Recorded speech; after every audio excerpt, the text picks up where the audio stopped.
Hi guys, welcome back to my channel. Champions ലീഗിൽ നടന്ന buyer Leverkusen versus Atletico Madrid മത്സരം 2-1 എന്ന goal സ്കോറിൽ Atletico Madrid വിജയം കരസ്ഥമാക്കിയിരിക്കുകയാണ്.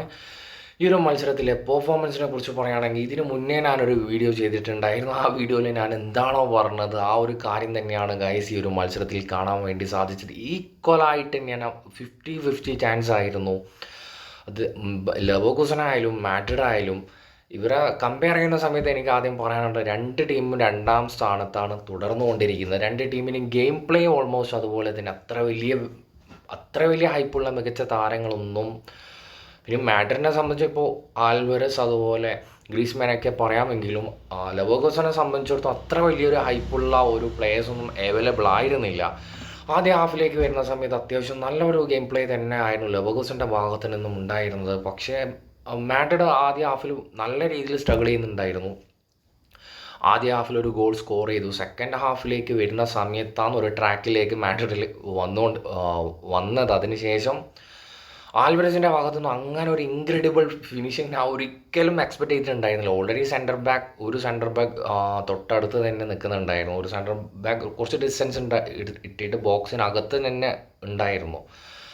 ആ ഒരു ഗ്യാപ്പിലാണ് പുള്ളി ഇത്രയും കിട്ടില്ല പോലെ ഫിനിഷ് ചെയ്യുന്നത്. ഒരിക്കലും അങ്ങനെ ഒരു ഗോൾ ഫിനിഷ് ചെയ്യാൻ പറ്റുമെന്ന് ഞാൻ വിചാരിച്ചിട്ടുണ്ടായിരുന്നില്ല.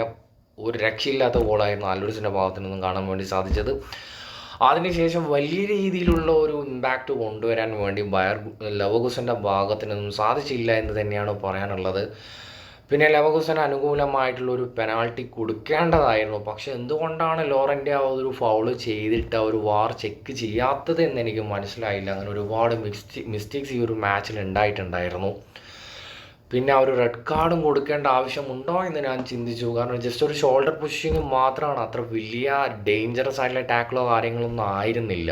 പിന്നെ എന്തിനാണ് ആ ഒരു റെഡ് കാർഡിൻ്റെ ആവശ്യമില്ല എന്ന് തന്നെയാണ് എനിക്ക് പറയാനുള്ളത്.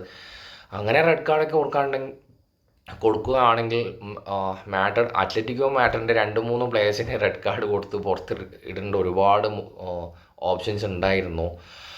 പിന്നെ എനിക്ക് പറയാനുള്ളത് ലാസ്റ്റ് ആ ഒരു ഗോൾ കുറേ സബ്ബായിട്ട് വരുന്നു. ഒരിക്കലും കുറേയിൽ നിന്നും അങ്ങനെ ഒരു ടേൺ ചെയ്തിട്ടുള്ള ഒരു അസിസ്റ്റ് ഒരിക്കലും പ്രതീക്ഷിച്ചിട്ടുണ്ടായിരുന്നില്ല. ഒരു രക്ഷയില്ലാത്ത അസിസ്റ്റായിരുന്നു. പക്ഷെ അത് ഫിനിഷിങ് ചെയ്തത് അതിനേക്കാൾ കിട്ടില്ല ഫിനിഷിങ് ആയിരുന്നു ആൽവരസിൻ്റെ ഭാഗത്തു നിന്നും കാണാൻ വേണ്ടി സാധിച്ചത്. ആ ഒരു ഗോൾ സ്കോർ ചെയ്ത ഉടനെ ആൽവരസിനെ സബ്സ്റ്റിറ്റ്യൂട്ട് ചെയ്യുന്നു. പിന്നെ ഡിഫെൻസീവിൽ ഫോക്കസ് ചെയ്താൽ മതി. ജസ്റ്റ് എനിക്ക് തോന്നുന്നു 86-87 മിനിറ്റിലാണ് ആൽവരസ് സ്കോർ ചെയ്യുന്നത്. ആ ഒരു സ്കോർ ചെയ്ത ഉടനെ സിമിയോണി 2 സെൻറ്റർ ബാക്കിനെയാണെന്ന് തോന്നുന്നു ആഡ് ചെയ്തിട്ടുണ്ടായിരുന്നത്. പിന്നെ ഇനി അറ്റാക്ക് ചെയ്ത് ഗോൾ ചെയ്യേണ്ട ആവശ്യമില്ല, കാരണം ജസ്റ്റ് ഒരു 5 മിനിറ്റ്സ് മാത്രമേ അവൈലബിൾ ആയിട്ടുണ്ടായിരുന്നുള്ളൂ.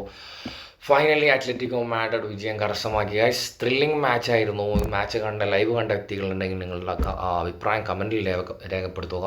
നെക്സ്റ്റ് വീഡിയോയുമായി വീണ്ടും കാണാം.